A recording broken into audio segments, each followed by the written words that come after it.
Okay, egg construction folks. So I'm going to teach you guys how to step out rafters. So we have a doghouse design here. The first thing we have to figure out is the length of the rafter from here to here, but we have to figure out that length on a horizontal plane. We're not super concerned with the overall length as long as we have a long enough piece of lumber. The really important thing is the length on a horizontal plane, so length from here to here. Okay, so to do that, we can measure it with our scale, and hopefully if you drew accurately, you would end up with an accurate measurement. But a better way of doing that is going by what you know when you set up your plan. So this particular plan is on a 1-inch scale. The length of the wall from right here to right here is 3 feet, okay? We also have a 4-inch overhang over here. Okay, so the length of our rafter on a horizontal plane from the end there to the end there would be 4 inches plus half of 3 feet, half of 3 feet being 1.5 feet, or 1'6". That would put us at 1'6" plus 4, 1'10".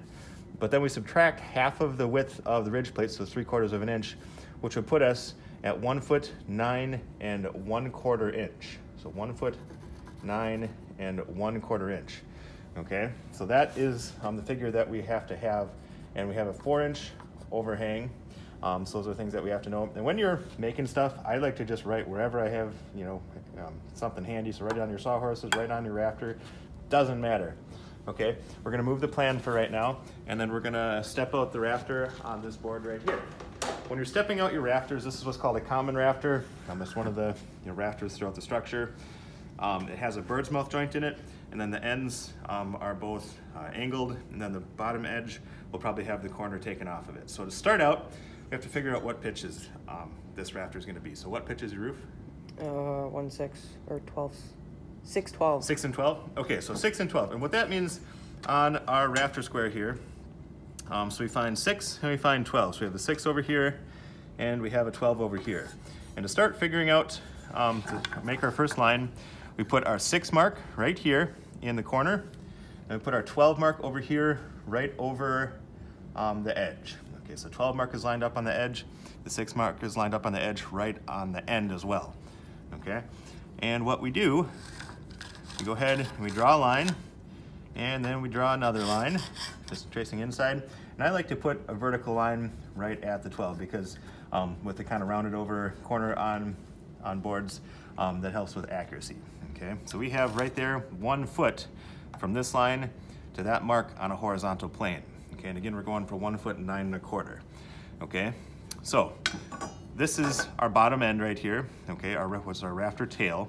Okay, so we're gonna put an X on that because that's scrap at this point. From there, we actually have to measure in 4 inches.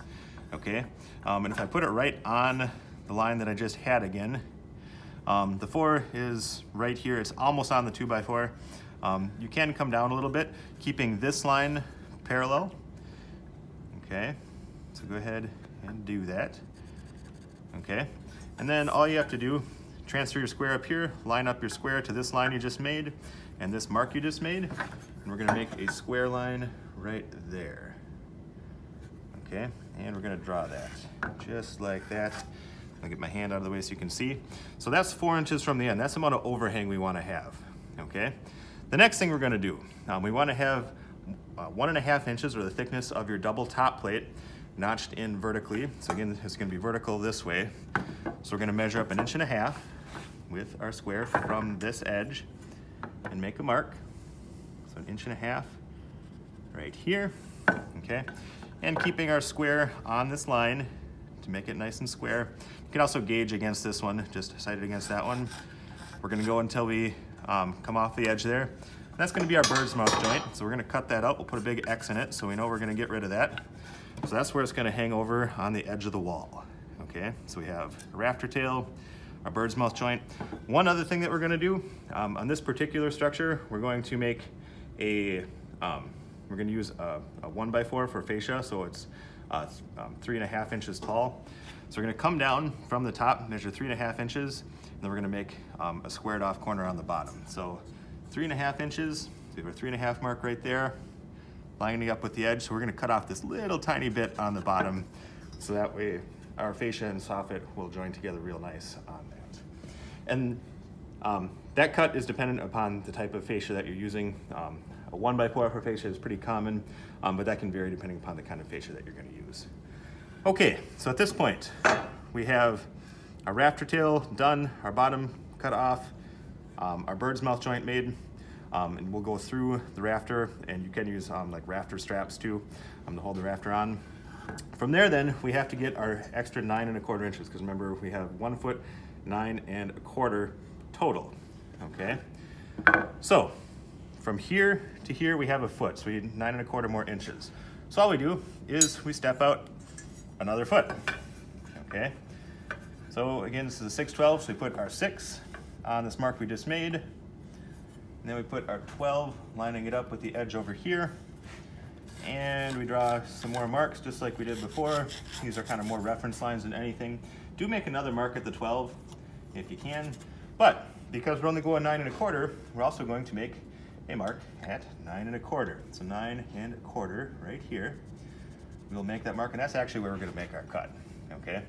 So when we have that mark made, we'll figure out whichever side of this is longer, flip our square over, in this case, line it up with this line and this mark we just made, and we're going to make our mark at 9 1/4 for our cut. Okay, so mark the bottom, and just simply flip the square over this way, and mark the top.